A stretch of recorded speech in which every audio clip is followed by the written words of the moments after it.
على اللون الذهبي تبعهم ما شاء الله وكان. شايفين لي اياهم شلون استووا؟ طارط على الاخر وطري ورغي. شو هذا يا ابو جواد؟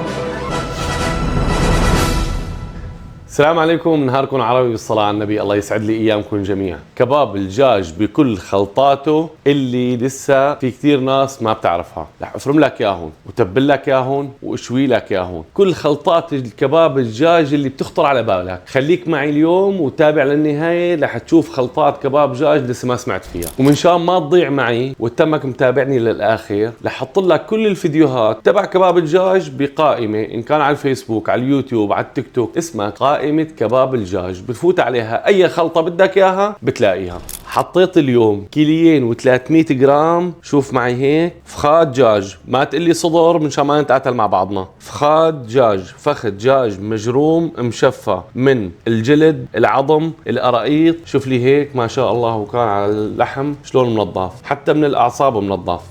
وحطينا 700 جرام لية خروف زهرة. عندك قشر بدن بيمشي، ما عندك ليه ولا عندك قشر بدن، شحم بطن كمان بيمشي. ومثل ما ذكرت لك في فيديو الفرق بين الدهنة والليه والشحمة، رح احط لك اياه الرابط بصندوق الوصف منشان تشوف شو الفرق. نحن اليوم في دول ما متوفرة فيها هي الليه الزهرة، فمنشان هيك حكينا لكم عن الفرق. هاي اول نقطة. ما تشوف الخلطات كلياتها تبع كباب الدجاج، اذا في خلطة بتعرفها انت ونحن ما بنعرفها يا ريت تكتب لي اياها بالتعليقات منشان استفيد منك. واذا عندك اي فكرة لكباب الدجاج او خلطة ممكن ما معروفة، يا ريت تكتب لنا اياها مشان نعرفها. بسم الله الرحمن الرحيم. اول شيء بنبلش فرم، رح نقطع الليه وعلى الماكينة. بسم الله.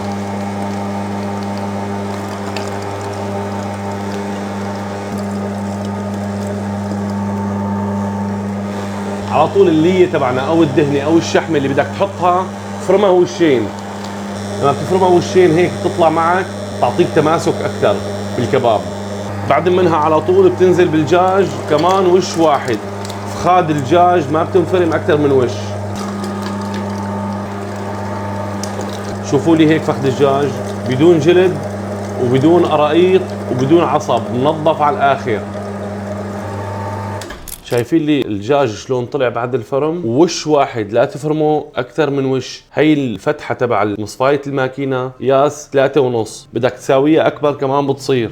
ومنشان تزبط الخلطات تبعنا كلياتها، رح نتبل هدول اول شيء بالملح والفلفل، ونبلش فيهم نقسمهم، ونبلش وحده وحده. ورح نحط لهم ل3 كيلو حوالي 35 جرام ملح وفلفل اسود.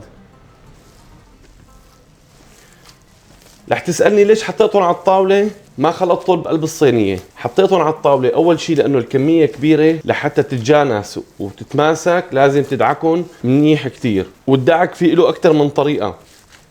هي الطريقة اسمها الفرك. لما بتفرك الكباب هيك بهالطريقة هي بيتجانس، بتحس كأنه اللحمة كلها مثل بعضها، خاصة الدجاج. هلا رح تقلي أنت عم تحكي عن الدجاج وعم تقول لحمة، لحم الدجاج يعني أو لحم الفروج. وهي الحركة تبع ابو ياسين الدوماني منشان ما يكون في تكتلات. وهلا رح اقسمهم نص كيلو نص كيلو هيك بهالطريقة هي منشان تبل كل نص كيلو تتبيلة شكل. واول قطعة رح نبلش فيها اللي هي الكباب الحلبي سادة، ملح وفلفل حطينا. بتحب تحط اضافات تانية انت شلون بتحب، هي بترجع لك. وهلا رح نشك اول وحدة اللي هي السادة او الكباب الحلبي اللي معروف ما في غير ملح وفلفل اسود او ملح وبهار حلبي. وعلى طول الصيخ مشان يمسك معك لازم تكون القفلة تبعه ممتازة.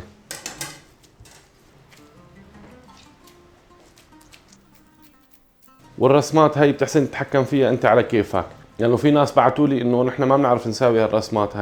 هي الرسمات عباره عن تمسيك للصيخ، وغير هيك انه يستوي من كل الاتجاهات مشان يكون على مستوى واحد. فانا عم ساوي لك اياهم بطريقه انه انت شلون ما ساويتهم، شلون ما شكيت ينشك معك. هيك بتحب تشكه شكه، بتحب تزينه زينه، شلون ما بدك اللي بيريحك.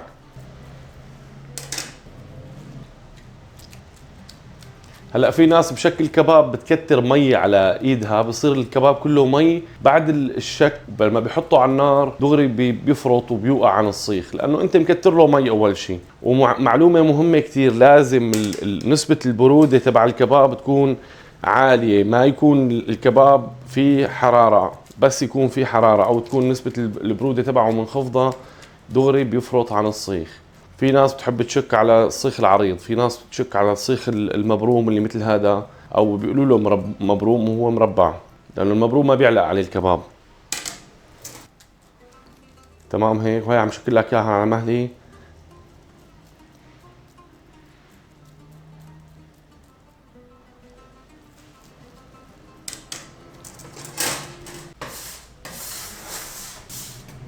وهلا بين ما يطلع الفحم او يجمر الفحم رح نساوي شويه سلطه شغله على كيفك.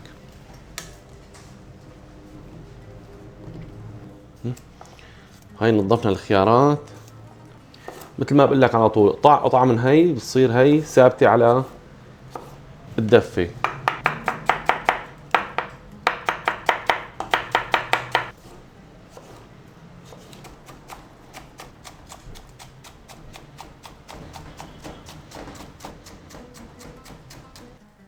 وهيك بتفرم الخيار ناعم. الجماعة اللي بعثوا لي قالوا لي السلطة ما طيبة غير خشنة، هي أذواق بتختلف من شخص للتاني، بس أنا ما بحب السلطة غير ناعمة وما بعرف السلطة غير ناعمة.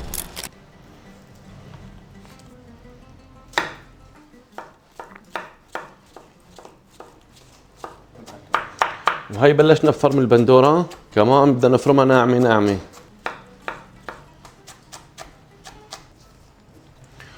وهالمرة ما رح احط لها بصل يابس، رح احط لها بصل اخضر مشان تطلع نكهة غير شكل.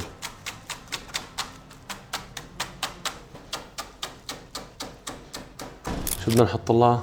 هذا الملفوف الاحمر، تحط لها هيك قطعة. شوف لي على اللون ما شاء الله. وكان هذا بتبرشه كتير ناعم.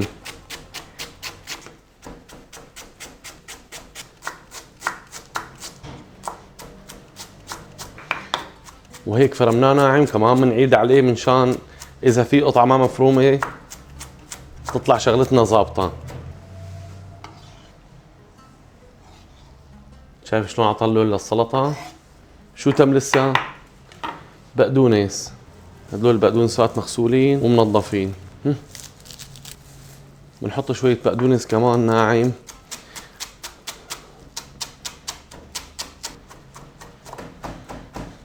شو تم بدها لسه؟ ليمونة. بنقشرها الليمونة عشان ننظف البذر منها.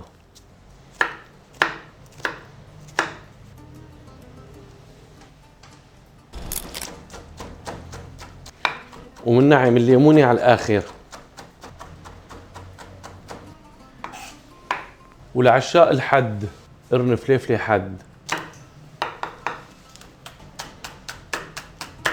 واحد أخضر وواحد أحمر، عمره ما حدا يرات.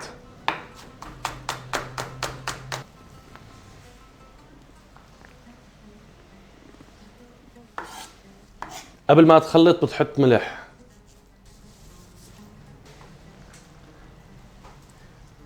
شايفين لي شلون طلعت الألوان؟ لوحة فسيفسائية. نعم، اللي حافظ على اللوحة الفسفسائية. كما تعلم انه اللوحة الفسفسائية اذا بتروح منها فيسفاء صغيرة ما ببقى لوحة.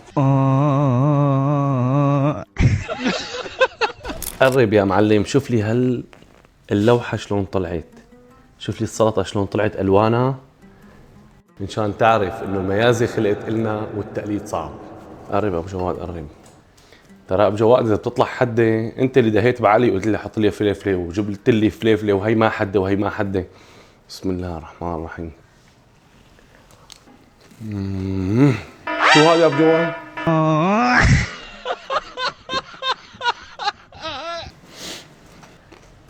حدي هات مي هات مي هات مي. وبما انه هلا موسم الرمان رح نزين السلطه تبعنا بشويه رمان. شوف هيك. بس المشكله انه انا ما رح اكل، حدين كتير. وهلا بما انه السلطه طلعت حده فانا رح اساوي لحالي شويه بيواز، وبدي طعميك السلطات غصبا عنك ابو جواد. انا عم تعمل فيني هيك تقول لي ما حدين وما حدين، وجبت لك اياهم على مسؤوليتي. هلا بنشوف شلون بدك تاكلهم يا ابو جواد. هاي فرمنا البقدونس للبيواز، وهي البصل. حط لها رشة ملح للبصلة، ما خليتهم شرايح، هدول نعمتهم شوي. رح احط له الليمونة، قشر الليمونة ونحطها معهم، لأنه حرمنا اليوم من السلطة أبو جواد. بسيطة، أنا إلكن يا بيت الدنان. يا باطل، أنا نمر ابن الدنان واللي ما بيعرف يسأل عني.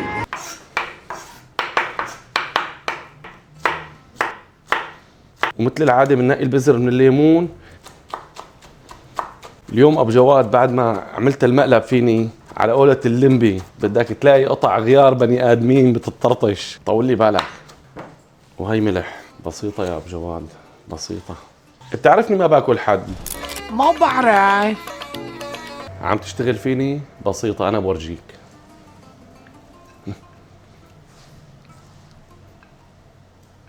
يعني ما بكفي عم بسرق الصحون لأم ياسين، كمان أنت. شوف لي على البيواز شلون طلع هيك مع المشاوي بجنب السلطة، تحفة فنية. وهلأ بعد ما خلصنا السلطة اللي غشني فيها أبو جواد، والمسبحة والمتبل والبيواز والثوم، شو باقي؟ زيت زيتون أصلي من عند قرايبي أبو سميح. شوف هيك، بركي بتكسر الحد تبعها يا أبو جواد، لأنه ادعي لربك الزيت الزيتون يكسر الحد، لأني بدي طعميك أهل السلطة كلياتها. ومشاوي ما في تاكل اليوم، سلطة على الحل اليوم أكلك. ماشي. طلع فيني، جاهز؟ جاهز. وهي كمان هيك فوق الرمان، وهي على المتبل،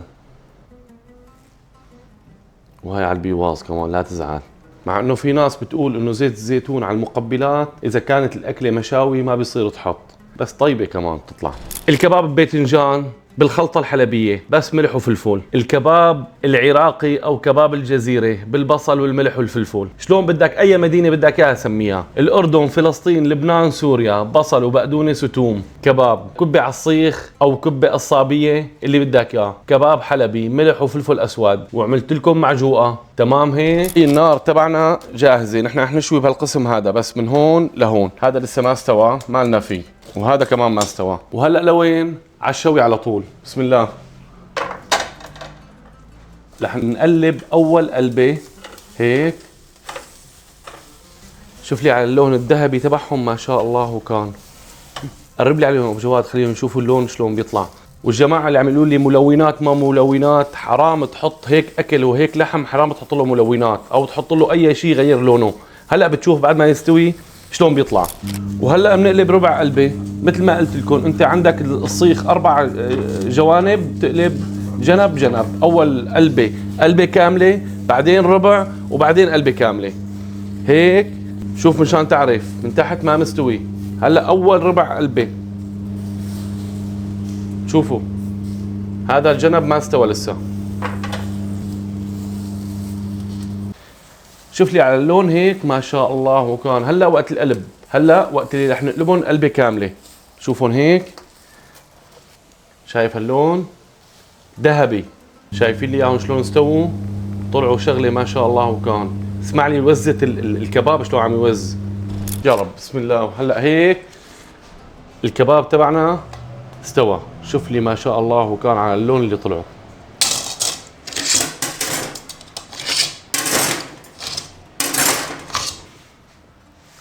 بسم الله بسم الله ما شاء الله. وكان شوف لي الكباب شلون طلع، فارط على الاخر وطري ورغف. شوف اللون تبعه. بسم الله الرحمن الرحيم. وهي مثل ما بقول لك دائما، مثل حركه ابو ياسين الدوماني على الحركه 362. بسم الله.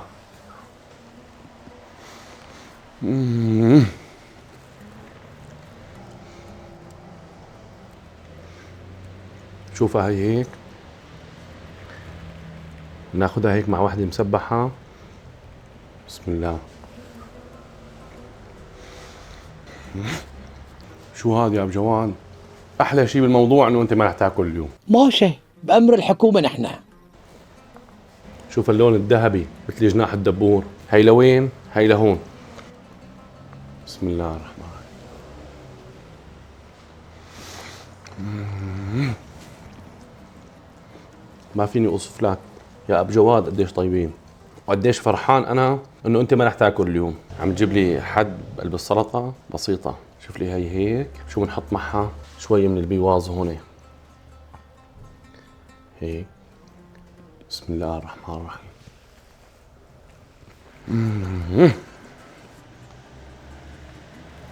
بحب لك انه الكباب اطيب من كباب اللحم، بس الدراويش وعشاق الدجاج هذا الكباب الصح. جربوها ورح تدعوا لي. ومثل ما بقول لك دائما، لتعرف اكثر عن اسرار اللحم واللحامه تابعني ابي ياسين الدوماني. السلام عليكم.